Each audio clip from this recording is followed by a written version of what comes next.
welcome you to New Jersey Seafood and Healthy Living.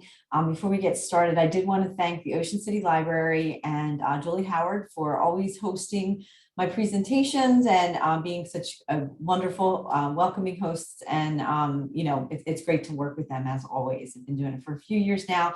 I really enjoy it and all the great programs they put on at Ocean City Library. My name is Christine Zellers, and I'm the Family and Community Health Sciences Educator for Rutgers Cooperative Extension of Cape May County. And today I'm going to be presenting, like I said, New Jersey Seafood and Healthy Living. So I have a lot of information to cover today, and hopefully it'll be some good info for you, getting you eating a little bit more seafood. Just in case you are not aware, Rutgers Cooperative Extension is part of the Rutgers, New Jersey Agricultural Experiment Station. Rutgers is a land-grant university, which means that we have cooperative extension services throughout New Jersey. And those cooperative extension services support the community with educational information that is scientifically research-based. Rutgers Cooperative Extension is a partnership between the Board of County Commissioners, Rutgers, the State University of New Jersey, and the USDA's National Institute of Food and Agriculture. Right now, we have faculty or staff in 21 of the 21 New Jersey counties, and we're composed of 3 departments, which include Agriculture and Natural Resources, 4-H Youth Development, and then my department, which is Family and Community Health Sciences, or FCHS, as we call ourselves.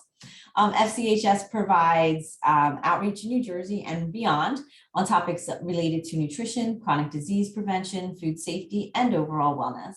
I'm going to give you some information at the end of the presentation where you can contact me or visit our social media platforms to get more information about the programs that we offer. So I hope you'll please join us for that. And of course, we're an equal opportunity employer. And today's objectives are couple of them. We're spread out here. Like I said, we have a lot of material to cover. We're going to talk about the nutrient and the health benefits of seafood. Then we're going to talk about mercury, sustainability, and labeling of New Jersey seafood. And we're going to talk about purchasing, preparing, and safe seafood. We're focusing mainly here on New Jersey seafood, down here in Cape May County. And a lot of this program was adapted from the What's the Catch program, New Jersey Seafood and Healthy Living, that I did with some of my colleagues from here at Cooperative Extension. The QR code that's on the screen right now, if you take your camera out, you hold it up, open your camera, hold it up, you can open the QR code, click on the little link that comes up, and then at the end of the program, you are welcome to please fill out the survey, and it's really literally takes you only a couple of minutes. And if you do complete the survey, you'll be entered to win a prize. So please include your email if you'd like to be entered to win that prize. And I'm glad to have that feedback from you. And again, it's only like 2 minutes. So if you could do it, it'd be really, really helpful. Okay, so let's get started. So the reason I said that we had started this program, myself and some other colleagues across Cooperative Extension, and the reason that we started doing, seafood and working in the area of seafood is that Americans really don't eat enough seafood. We don't meet the recommended daily allowance of seafood, and there's really a lot of benefits to seafood and fish and shellfish. So I'm going to try to encourage you to eat more seafood this presentation, and hopefully you'll see, oh, it's a good idea, and you'll do it. But seafood is a really good choice for a lean protein that's full of vitamins and minerals. It's a nutrient-dense, high-protein food, and it has relatively low levels of total fat, saturated fat, sodium, and calories as compared to other foods. And for these reasons, the current guidelines for the dietary guidelines for Americans say that we should increase your seafood consumption by replacing other meats like poultry and red meat with seafood. So they want you to take some of that other kind of meat out and try to use seafood more often in those times. Also, a variety of seafood is recommended. So just like when we recommend that you eat a variety of fruits and vegetables, we also recommend that you eat a variety of seafood. You don't want to eat the same thing all the time. And then healthy preparation methods are really important. Traditionally, a lot of times seafood was fried or, had a lot of dressings or things like that on it, or butter, things like that. So you just want to be mindful to not add too much fat or deep fry to really get that optimal nutritional value from your seafood. A little bit about vitamins and minerals. These slides that I'm going to be presenting coming up are from my colleague from What's the Catch, Rachel Tansey, had gathered the information. So I want to definitely thank Rachel for that. She's been a great contributor to that program and part of our crew. So we love having her. So thanks, Rachel. And on this slide, you'll notice that we have a list of vitamins and minerals. And we know that seafood's really loaded with different vitamins and minerals. Fish is rich in vitamin B12. And the main job of vitamin B12 is to maintain healthy nerve cell support, brain function, and the production of DNA and RNA. Low levels of B12, you might hear that you have low levels, or somebody might say you have low levels of B12, a physician, and they often are signs of that are fatigue, dizziness, and even numbness or tingling in the extremities. So that's why B12 is important for us to have. Average adults should consume 2.4 micrograms each day of vitamin B12, and just 3 ounces of clams contains 84 micrograms of B12. And salmon has about 4.9 micrograms. So just to give you an idea, just having the 3 ounces of clams, you get your B12 there, so you'd be covered. So it's a good way to get that if you need it. Additionally, it's a great source, fish and seafood are a great source of vitamin D. And vitamin D is called the sunshine vitamin. And we know that we need about 20 minutes a day from the sun, which accounts for 90% of what we need. And then 10% of what we need from vitamin D usually comes from food. And what vitamin D does, it's needed to absorb calcium to build strong bones, strong teeth, and maintain a healthy heart, muscles, and nerves. So it's important for our overall bodily functions. And a deficiency in vitamin D can lead to poor bone health. It can lead to rickets, a weakened immune system, and increased cancer risk. So another important reason to eat seafood is that it does contain good amounts of vitamin D. Other minerals found in fish and shellfish include selenium, zinc, iron, and copper. Selenium is really important because it helps with our metabolism, and it could really help to boost your immune system and enhance proper thyroid function. Zinc is good for us because it helps fight bacteria and viruses. It's critical for brain function and healthy growth.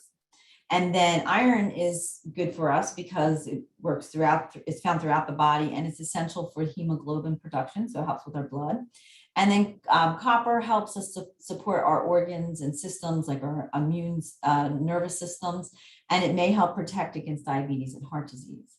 And cold water fish that are high in omega-3s are salmon, tuna, bluefish, and sardines. And that's very important too, also found in fish. So a couple of good reasons there for you to eat fish and seafood, not getting enough. And there's a lot of things that it does to help us out. For instance, the health benefits supported by nutrient-dense seafood include assisting with mental health and brain health, maintaining healthy bones, like we mentioned, enhancing immune functions, and supporting the nervous system. And heart disease, we know, is the leading cause of death in the United States. And numerous studies have associated diets that are low in total fat, saturated fat, trans fat, and cholesterol with reduced risk of coronary heart disease. And we know that seafood fits that bill, as we discussed early on. So it's a good option for eating fish. Seafood is good for heart health and circulation. So we want to try to get that in regularly. And we'll talk a little bit about it in a minute about how much we should eat. The current dietary guidelines concluded that there is moderate evidence that shows that consumption of 2 servings of seafood per week, which is 4 ounces, provides an average of 250 milligrams per day of long-chain omega-3 fatty acids. And that's associated with reduced cardiac mortality, both from coronary heart disease or sudden death in persons with and without cardiovascular disease. So even if you don't currently have cardiovascular disease, it can help to prevent, keep your heart healthy by preventing heart disease. And seafood can help individuals maintain a heart healthy diet and is a really good dietary source of omega-3s. All right, so what's up next? I promised you the recommendations for the seafood and amounts, and they're based, these are based on keeping, like I said, fat lower, sodium and calories lower, and it's a nutrient dense option. So for adults, the seafood recommendation is 2 to 3 times per week, and that's at least, and a total of 8 ounces per week is eaten. And that's based on a 2,000 calorie diet.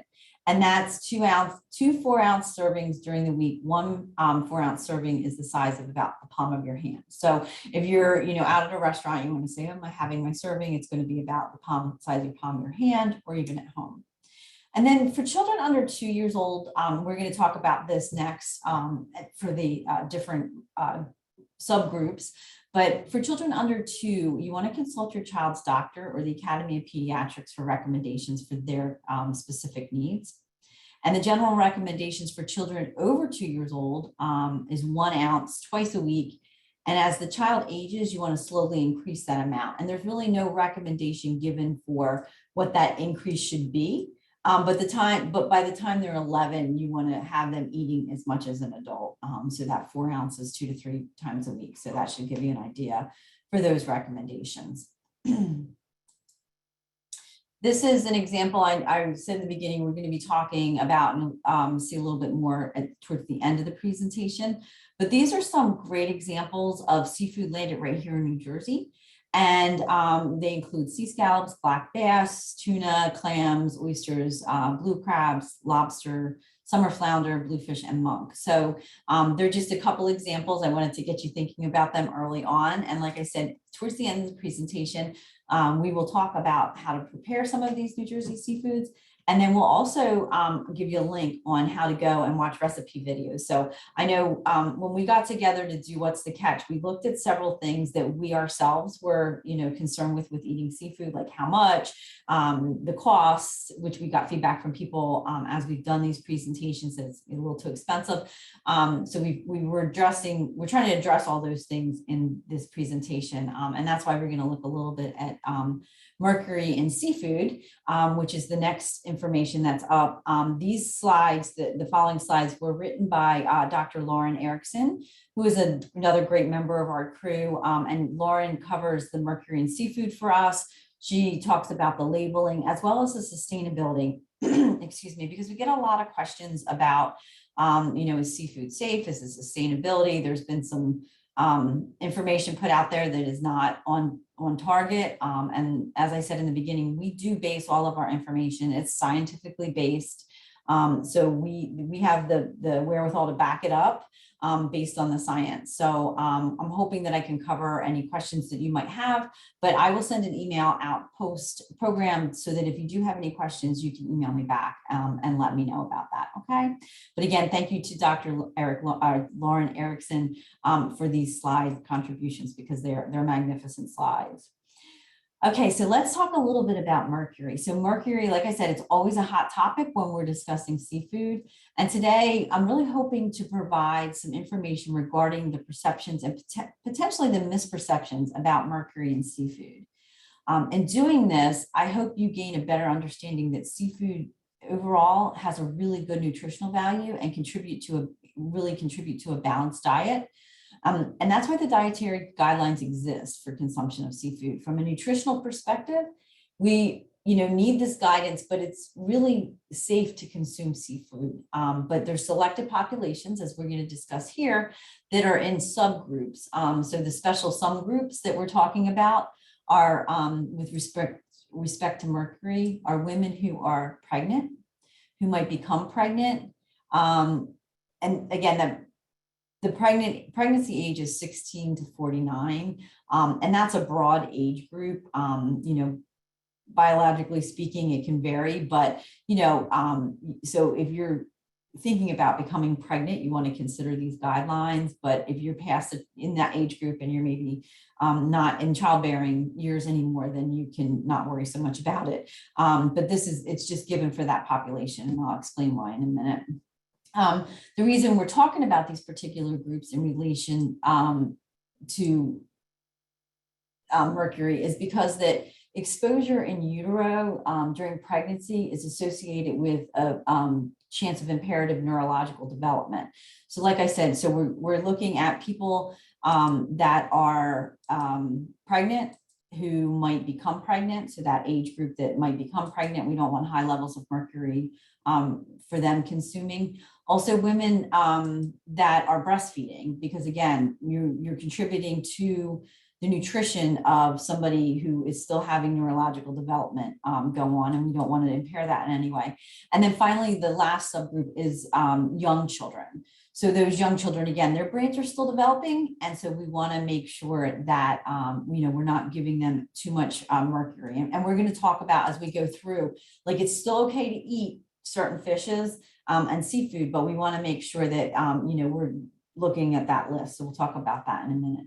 So because it can influence thinking and learning and other pieces of development as children grow, like I said, it's really important to watch the amount of mercury that they're consuming, as well as these other subgroups. All right, so let's talk about a little lesson about how the mercury happens in the seafood, a little bit to have a better understanding on how it relates to seafood consumption. So elemental mercury exists in our environment, and it's generally made available through human activity. So things we do, things like mining, coal combustion, and other industrial processes release mercury into the atmosphere, and that eventually deposits mercury into the aquatic system. So you see it coming in there, and then it gets deposited into the aquatic system. And then this mercury will essentially make its way to the seafloor, as shown here, and into the sediment. And there are microorganisms that convert the elemental mercury into methyl mercury. And then that kind of mercury is what we're concerned with. And that's what we're talking about with and concerned to seafood here. So this happens because the small amount of methyl mercury can build up in the tissue of a product of the product of organisms like fish. So here they come through the process known as bioaccumulation. Those little guys down the bottom there, they get some mercury in them. And this can escalate further through the food chain, and that's done via biomagnification. And this means that mercury levels can increase as the smaller fish are eaten by bigger fish. And then this becomes a concern for us when we start to consume seafood. And that's because the levels of mercury may be low, but for those vulnerable populations that I just mentioned, it's really something for them to keep in mind. So you probably are saying, we just shouldn't eat seafood at all. We should stay away from it, right? There's mercury in there. My gosh, look at what she just showed us. But that's not necessarily the case. As I talked about, there's many benefits to eating seafood, especially those with omega-3 fatty acids, which are so important for the development of a healthy neurological system. And that's, it's equally important during pregnancy. So we want to make sure that we get the nutrients from seafood that we need for the baby to develop correctly and everything. But we want to make sure that we're going to eat the ones that should be consumed for those that are pregnant, going to become pregnant, breastfeeding, or young children. So we're faced with the question of how can we maximize the health benefits of seafood, but also minimize the work and make sure those vulnerable populations are safe. So we have guidance to help us do this, thankfully. And the guidance comes from the United States Department of Environmental Protection Agency, which is over there on the left, and then the Food and Drug Administration. And they've worked together to actually produce a joint advice to guide healthy seafood intake by special populations, and those special populations we just talked about. So let's look a little further into that. You can see there a little tiny chart on the right, and I'm going to blow that up so that we can look at what this advice is, broadly speaking, and then we'll look and dive in a little bit deeper in the next couple slides. So like I said, it was developed to provide federal guidance for national use, and it's primarily geared towards consumers who are purchasing seafood. But it's also important to note that that if your family or you or your family are consuming seafood that's sourced recreationally, so you're going out and fishing the local waterways yourself, especially freshwater, you might want to consult local advisories just to make sure that there's no mercury restrictions where you're fishing or getting the fish from. So you want to make sure that it's okay to consume if you're in certain parts, and that's particularly important in New Jersey because sometimes it could change. So there's up-to-date information about that. For this advice, a few notes about the advice. It includes seafood types which are consistent with the data. So again, it's data driven, and therefore seafood types out there, what mercury concentrations are, and if they're unclear, they probably aren't included on the chart if they're unclear, because they want to be really specific about what they're giving you information on. The chart does take a precautionary approach, I'll tell you that, because we want to make sure that we're keeping everybody safe. We want to make sure those women and kiddos are safe. So they are very precautionary with this. And one thing worth noting is that sometimes, but not always, there's species specific guidance. So you need to be on the lookout for that too, as you're going through and trying to follow the guidance. And again, I'm going to dive in a little bit more and make it a little clearer in a second.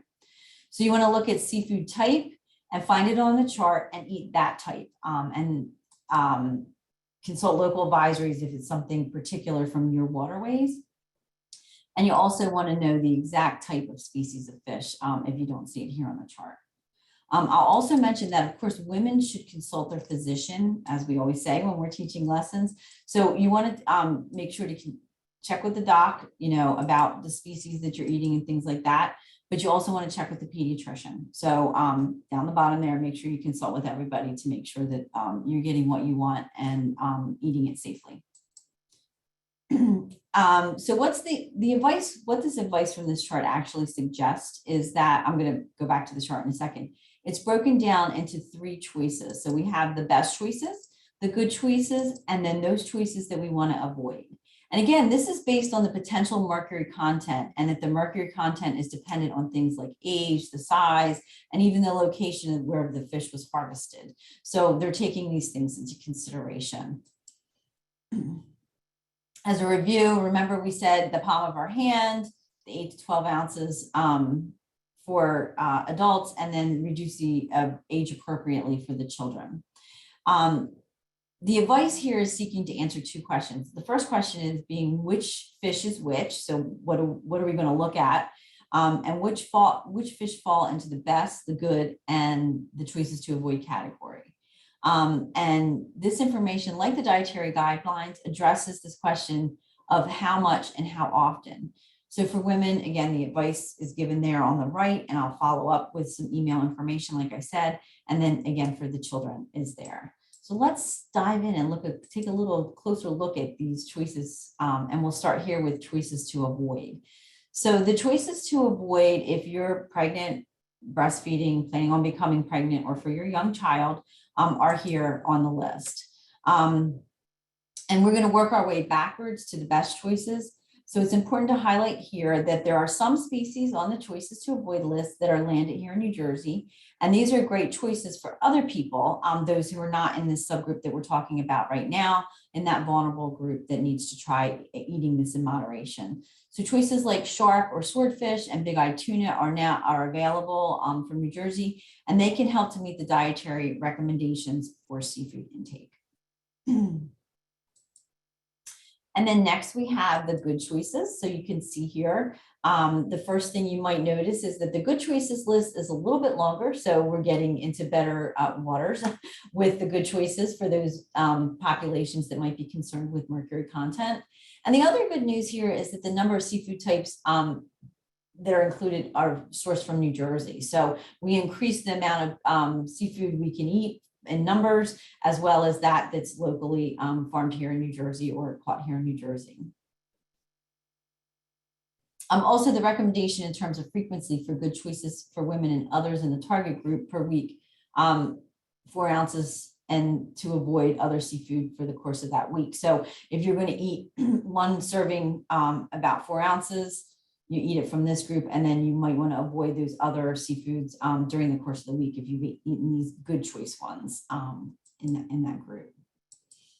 All right, and then we have our best choice groups. The good news is, again, that there's a lot, the list is even longer, and on the best choice list, we have a number of choices that are sourced or landed right here in New Jersey.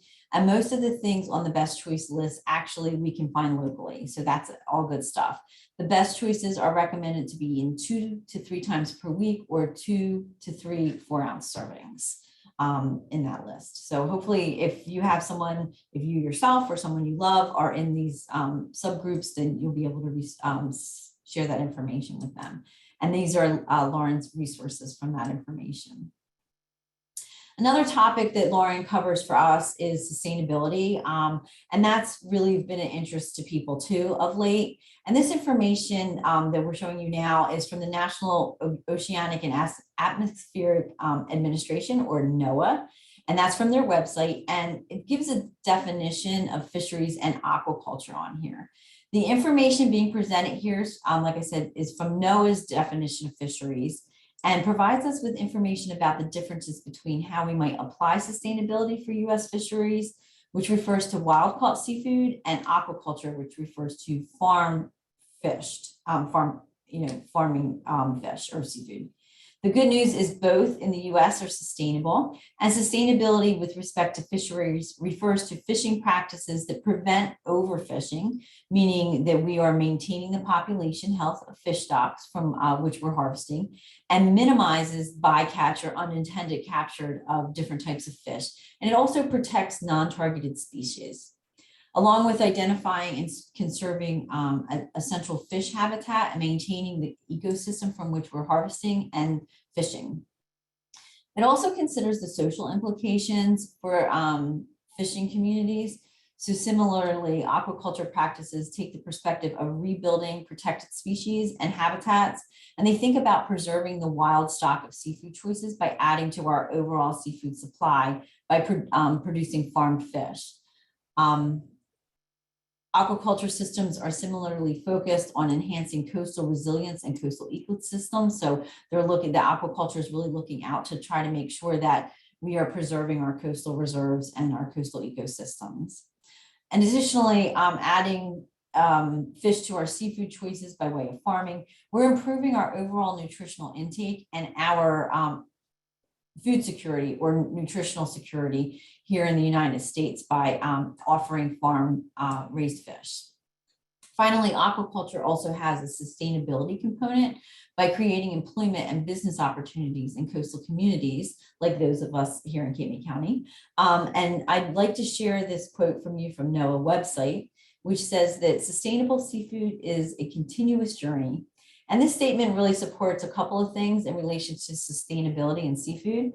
First, sustainability is a target that we're continuously working towards. Our seafood system are becoming more and more sustainable over time. And part of that reason is because, we're able to have fisheries and aquaculture science. So much like we learn more about nutrition science over time, the same goes with aquaculture and fisheries. So as the science gets better, we learn more and we continue to improve our practices. And therefore, as time goes on, we'll continue to improve the sustainability even beyond what's already being done. So that's good news for those of you who have questions about sustainability and seafood. Another point about sustainability is that local is sustainable. So that's good news. And here in New Jersey, when you're shopping for local seafood, you might see some of the labels that we have identified here on the screen. And that signifies that the seafood selections are caught, landed, harvested, or raised here in New Jersey. And these are indicators that you found not only local seafood, locally sourced seafood, but also a sustainable choice to purchase for your family. So you can feel good about what you're purchasing with these labels. Additionally, other states in the US are also landing and raising seafood, and that's also sustainable. The United States has some of the most responsibly managed fisheries in the world and aquaculture production systems in the world. So we're very lucky that we have a really good place to be able to have access to local and domestic seafood that's produced in accordance with strong environmental guidance. And if you want to learn any more about this, I encourage you to go to noaafishwatch.gov website, and they have plenty more information for you there. And I'll share that again later on with you. Right here, I wanted to show you this on the screen. This is the site that I just mentioned, and you can actually search by different types of fish. So there's a section option to search for a wild or farmed seafood, and what you'll be able to see is exactly the type of seafood that you're looking for. So you'll be able to see an overview that references the sustainability of that particular species, and you'll be able to see a little bit more about how that species is harvested and what environmental impacts it may have. And it also goes, if you go on there, it also will include different types of environmental benefits that that species might have and why that's important. So if you're into finding out more about it, have at it, there's the website. All right, so finally, I wanted to, in this section, I wanted to look a little bit at the seafood label. And what if you say, I'm in the grocery store and I see some seafood on sale, and I'm just wondering, is that sustainable seafood or not? So maybe you realize that you need frozen seafood so you can get what you're looking for, and you're just not sure what to choose. So the first step I recommend is asking your seafood provider. You might be at a local market, excuse me, where I'm sure the fishmonger is really going to be happy to tell you a little bit more about the different types of seafood options that are there at the market. Or you might even be at the grocery store, which there too, they'll be able to answer any questions for you and, you know, give you an idea of where the seafood's landed, which means where it was caught. And you can ask questions about whether the fish are landed in New Jersey, or if you live in a coastal state not in New Jersey, you could ask the same of your store. Even if the local grocery store chain, like I said, they're happy to help you out, answer questions. So don't be afraid to ask those questions. Also, the label can help you, for example, if you're in the frozen section because you realize you don't want to buy something fresh, you know, you might not be eating it or cooking it right away, so you want to buy frozen. You can look at the package labels and they'll give you some basic guidance too. You might see broad sustainability terminology on the package. And that's what we call the romance copy. This is part of the label which tells you about the company, of their commitment to sustainability practices. And you'll notice that some of them even have standardized logo or icon on there that show them as themselves as a producer of seafood. So you might see, and also you might see that third-party certification, like the one shown here, that's giving you a certification telling you that they're sustainable seafood. So they're just a couple things that you might see on the label, what they mean, the company statement, what they're committed to, and then if there's that third-party certification saying that they are a good sustainable producer. Just to show you really quick, some common third-party certifications that I mentioned in the last slide that you might see on seafood packages. They're logos that have undergone a process that have been verified by an independent third-party company. And what this verification system means, it's not identical to, but it's similar to the USDA organic label. So it gives the USDA organic label is a third-party verification system for land-based agriculture products. And then these labels, like I said, are similar, and they're certification systems for fisheries and local aquaculture. So they're, you know, equivalent to that. So if you go into the store and you're always looking for your USDA organic, this would give you a similar type thing to look at from a third party for your seafood. One thing that you also might see, another question that comes up frequently, is wild caught fish. For wild caught fish, you might see the Marine Stewardship Council logo shown, which is on here. And this label is basically indicating global certification around maintaining the sustainability among fish populations, minimizing environmental impact, and having the fisheries comply with management regulations and laws in different areas where they're fishing. So that's giving you that marine stewardship explanation there. You might also see farm-raised third-party certifications, like the one shown here. One is the Aquaculture Stewardship Council logo, and then the other one is the Best Aquaculture Practices logo.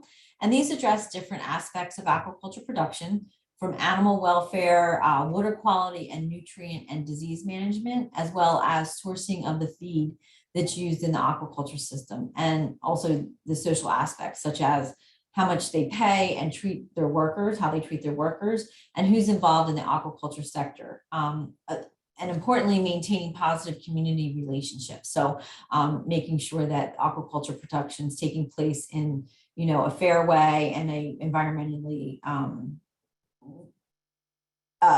well-managed way.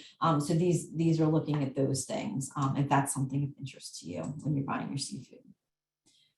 So we've shown you a few labels, and I want to make sure to point out that if you're sourcing local seafood, New Jersey seafood, you're probably not going to see a certification symbol on the package, and that's fine. That's perfectly okay. As we talked about, New Jersey seafood is sustainable seafood. So one reason why you might not be seeing it on a locally, New Jersey packaged is there might be not a package at all. You might be buying it from the fishmonger and it might be right there on the ice, no package included. So you wouldn't see that sign. That's perfectly fine. And then another reason was that sometimes the local producers or fisheries are really small.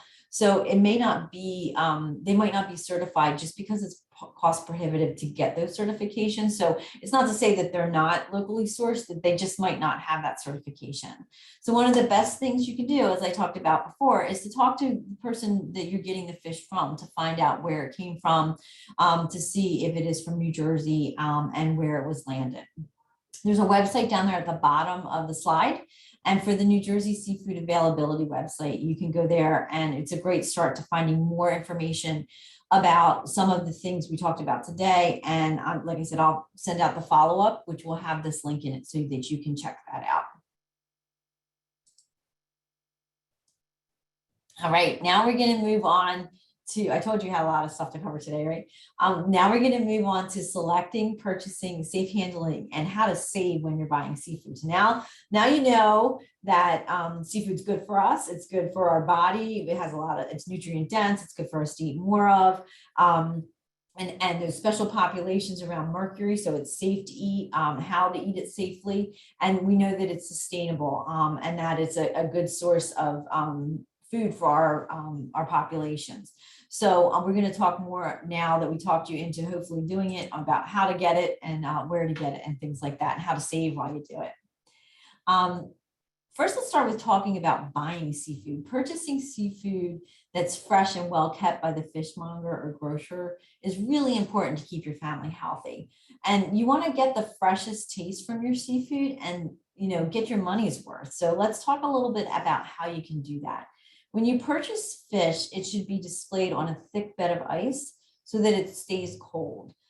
The eyes of the fish, if the eyes are still intact, should be clear and bulged, and the gills of the fish should be bright red. When you press the skin, it should spring up on the fish. If you're purchasing fillets, then make sure there's no dryness.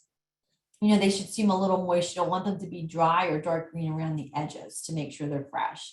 Also, fillets, much like whole fish, should not be mushy or dry in the center. You want to make sure that that's nice and fresh. Fish that's off color or mushy in the center, don't buy it. It means that it's old. So you want to purchase fresh or filleted seafood to have make sure it doesn't have a strong odor to it. I did have a question the last time I did this presentation. Somebody's like, it kind of smells. Fish is going to smell. It has an odor to it naturally, but you just want to make sure it's not like a strong smell. If it's overpowering, then it might indicate that it's old or not good to eat. So just not that strong odor. Also, if you're purchasing shellfish, make sure they're alive. So if you tap on the clam, it should close. I'm sure you've seen it done. You tap it and it kind of closes really slowly. Because if it's not closing, that means it's not alive. And that means we don't want to eat it. We want to throw it away. So don't use shellfish if the shell is cracked or broken. And you want to make sure that those little critters are alive when you're buying those shellfish. Crabs and lobsters spoil soon after death. So make sure when choosing them, there's some movement if they've not been cooked when you're buying them at the store already. So you want to make sure they're moving if they're still alive.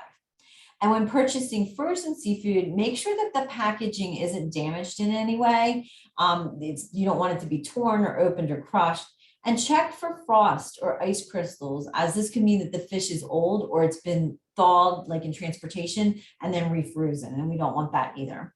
And you don't want to buy seafood that is stored above the frost line in the freezer case, because it might not have been kept at proper temperature to keep it fresh. And again, it could have been, defrosted a little bit and refrozen. So they're the things to watch out for when you're going to purchase your seafood. So we started this What's the Catch New Jersey Seafood and Healthy Living back in 2020 during the pandemic. We started it because we realized, obviously that there was going to be an increase in seafood because there was still people fishing, but there was no restaurants. So we wanted to support the local fishermen in New Jersey to make sure that they still had some product out there and people were eating it. And we also recognized the fact that, people were cooking more at home so they could be eating seafood at home, as well as people, like I said, are not getting enough seafood consumption. So we put that together in 2020. And then when we did the presentation again in 2021, we started asking people, maybe, why aren't you eating seafood? We were really interested to know. And a lot of people came back and they said, well, it's just too expensive. And I get that. You want to, everything's a little expensive right now for sure, but you definitely want to be watching, what it costs to feed your family, but you also want to have those good sources of healthy, lean protein like seafood. So we asked people, like I said, and they came back with it costs too much. So we wanted to find ways to make it less cost prohibitive for people and see like just exactly what we could do to help you find that seafood that you can eat at a good, get a good deal for it, I guess is the best way to put it. Much like fruits and vegetables, when they're in season are less expensive than they are out of season, right? So in New Jersey, especially because we can't grow here a lot of things in the wintertime, it's more cost effective to get those fruits and veggies locally in the summertime when they're growing here. So same thing goes with the seafood. You want to try to have seafood that you're buying in season because that is going to be more cost effective to you. So when things are in season, they might go on sale. So try buying extra of that fish, maybe freezing it for later, or use that fish that's in season during that time frame. And just a point of information, you can freeze clams and crabs as well. If you buy them in season, you can freeze them for later use. And I'm going to talk a little bit more about freezing recommendations in a minute. But again, it's a good way if you buy the stuff when it's in season and then take advantage of freezing it properly. Try to save on the more expensive seafood. Try to have that on a more special occasion to make it more cost effective and exciting to enjoy on those special occasions if it's something that's cost prohibitive to eat every week that you like. Also, white fish makes a really good filler and it's less expensive. In season, it's going to help too, but try adding flaky white fish as a meal instead of maybe scallops. That can be a little bit more cost prohibitive. And that's going to, help you to save. And then you can have those scallops on the special occasion, like I said. And then ask the fishmonger or person at the grocery store which seafood you're purchasing tastes like, and if it's mild or flaky when it's cooked, and try to get some ideas from them about which ones might be more cost effective at that time period. And then like I said, we're going to give you a link to some video recipes. So try some new things, try something new when you're cooking and seeing if maybe, if you're somebody like, I know my son's favorite is scallop, so, which is expensive. So, but he's gotten to learn to like other seafoods too by trying new things. So try some of those other things. Try mixing in. I'm going to give you an example of some flaky white fish you can use that'll be more cost effective. So trying to have that variety, which we discussed in the beginning, we want to do anyway for its nutrient density and availability to us. The State Department of New Jersey Agriculture really has a wonderful chart that can be found at the link at the bottom of the screen. And again, I'm going to send that to you later. This gives you information on what is in and seasonal at the time. So you can look at that to help save money too. And I took a few from that chart and broke it down to demonstrate the different timeframes. So clams and oysters and squid are highly available in New Jersey year round. So you can get them at a good price almost year round. Dogfish is moderately available all year long in New Jersey. And the greatest availability for flounder is April through June. So now for monkfish, it's May through June, and scallops are April through June. And again, in late August. Late summer to fall is the greatest availability for swordfish. From July to September, swordfish is also available, and mako is August to October. Porgies, June to November, and bluefish tuna, July to September. Like I said, I'll email this out. It's just a breakdown of this, but these are ones that are available in New Jersey just to give you an idea how you might save best. The other way that you can save, as nutrition educators, we often hear people say, oh, it's better to, it's easier to eat the less healthy food because it's less expensive food. And sometimes that's true. But if you really look at that, it's kind of a misconception. And that's why comparing prices is really a good idea. The health benefits from nutrient-dense foods are valuable for years to come. It's going to reduce the chances of you having to go to the doctor as you age, paying those co-pays. So when you're thinking about, oh, this is less expensive, I know in the moment it might seem like it's less expensive, but down the line, it can really help to, eating healthy could really help you to spend less money by preventing disease and giving you your independence as you age. So keep those things in mind. I took this information, this was from a couple months ago, so it might be even higher now. So don't call me and say it was more than that, because it well could be more than that. But I did a price comparison here. I'm not saying New York strip steak is a bad idea. Just using it as a price comparison. I'm not saying it's a bad food. It's a once in a while food. We want to limit our red meat consumption. And we also, like I said, we want to try to replace those red meats and poultries with some fish. So let's look at the breakdown we have. The ad had New York strip steak from $14 to $22.99 per pound. Ouch, right? And if you look at the breakdown of these other seafoods in the same ad, I took them from the same place. The flounder or fluke was $9.99 to $13 per pound. It might be a little less right now because it's in season, like I said. Monkfish was $14.99 per pound. Tuna steaks were $10.99 per pound.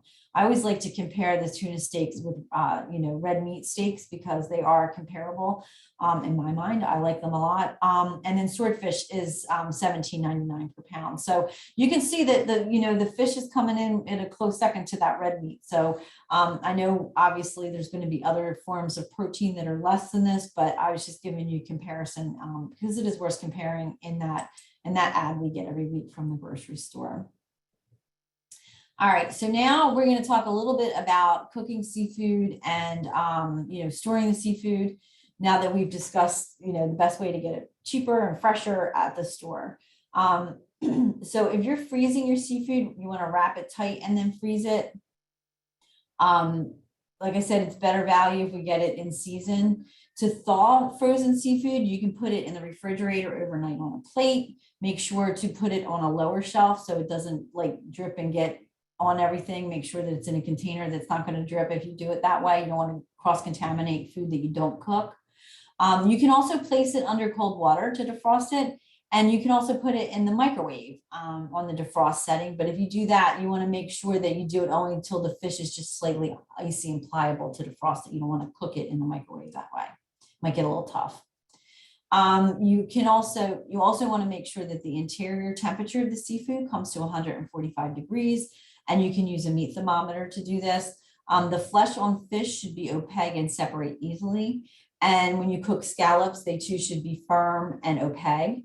Shrimp and lobster should be pearly opaque, and mussels, clams, and oysters should be cooked until their shells open. If they don't open, sorry, you gotta get rid of them. Another topic to be concerned with is making sure that we have seafood that's free of spoilage or foodborne illnesses, because nobody wants to get sick on our seafood. So you want to make sure to never leave seafood out for more than 2 hours at a time. Never leave seafood out at an event. So if you take it to a picnic or something like that, for more than an hour, if the temperature is over 90 degrees, you're going to want to put it back in the refrigerator or keep it on ice or something like that. Also, if you're catching your fish yourself, that's great, but make sure, to put those fillets on an ice pack or in a cooler in the shade so that you're not getting any foodborne illnesses while they sit out, while you're still continuing to fish. And use an ice pack cooler at the shade and shade on a picnic as well, so that you have it all safe all the time. All right, so let's talk a little bit about cooking and preparation of New Jersey seafood, right? The best part, how are you going to fix this all up to make sure that we're enjoying the seafood? Joanne Kinsey has prepared these slides, and Joanne is another part of our What's the Catch crew, and she's got some recipes for you I'm going to share. She did a great job with getting them together. So I'll share them with you in the email. So there's several ways to cook seafood. We can bake it. Baking is really good for cooking whole fish or small fish that might be best breaded. Broiling, we can heat on high heat with quick cooking, and that adds flavor. And then steaming is a gentle cooking. It's fat-free. Uses about 2 inches of water under the pan, so that's steaming. And then grilling, you can add a smoky flavor to it. You can use a grilled basket or a grill pan. I've even used the cedar planks when I grill. And then pan sear, which is fast hot pan, and it's going to be score and skin on the first side and the other side. So let's talk a little bit more about some of those ways to cook it. I mentioned before flounder being, in season right now in New Jersey.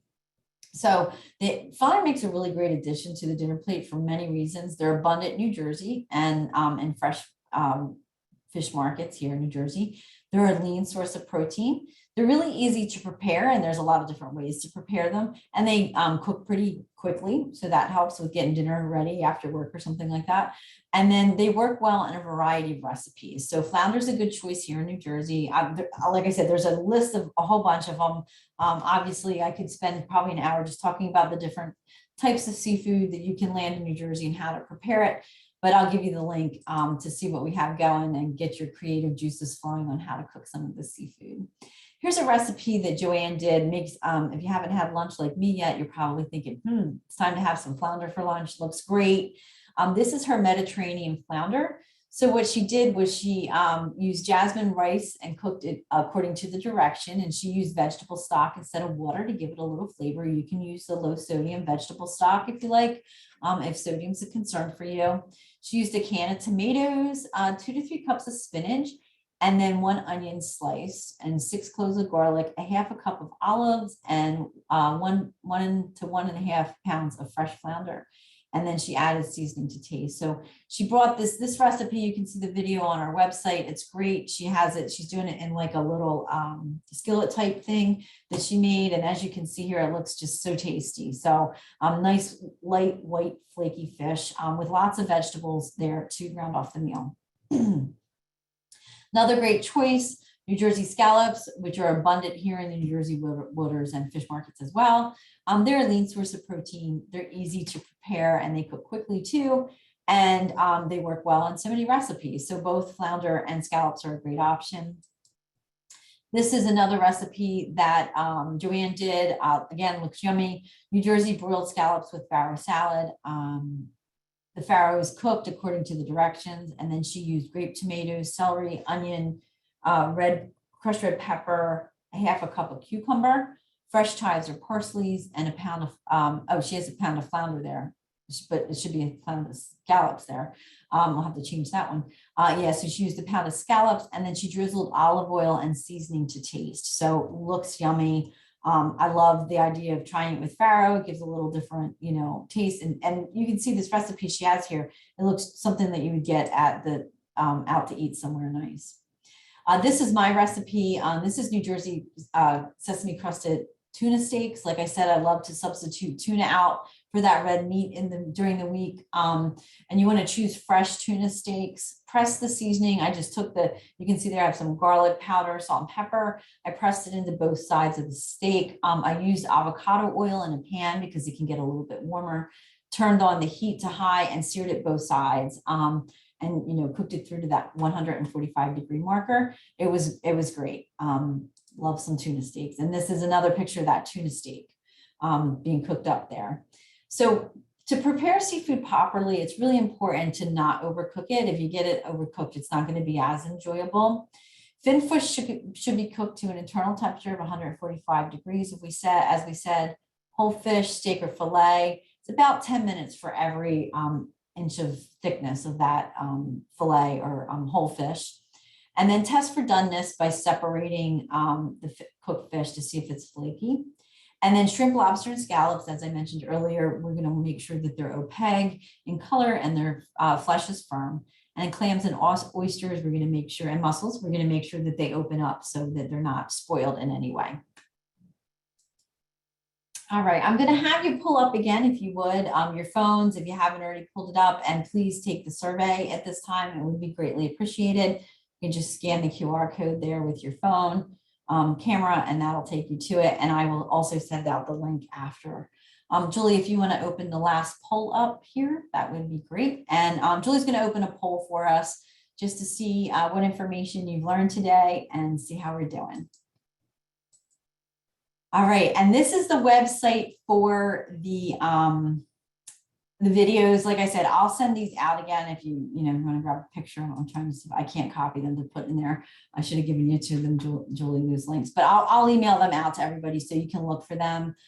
If you even search FCHS healthy recipes for Rutgers, that they will come up too.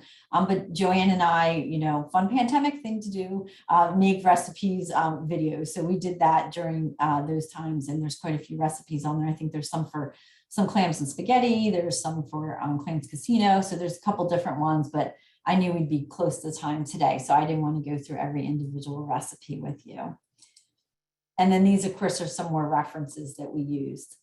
I did want to take a minute to give a shout out. I know I mentioned a couple of times the What's the Catch team. I mentioned everybody except for Dr. Doug Zemeckis, who is our agriculture and natural resources marine biology buddy from Cooperative Extension. He covers Atlantic, Ocean, and Monmouth counties, and he does a lot with marine biology, all kinds of great studies. Wonderful guy to work with.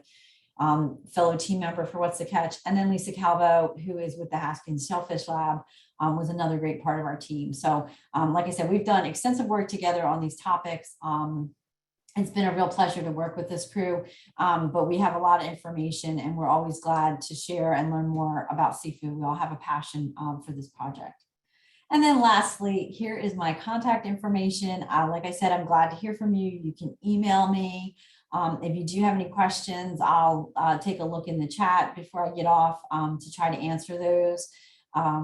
We get a lot of questions about salmon. Salmon's always a hot topic. Tilapia is a hot topic. We get a lot of those questions, but we are focused in really on the New Jersey seafood with this project. And I'll share some resources afterwards that will hopefully help to answer those questions. So if you want to get to our website, our QR code's there, and then we have other information.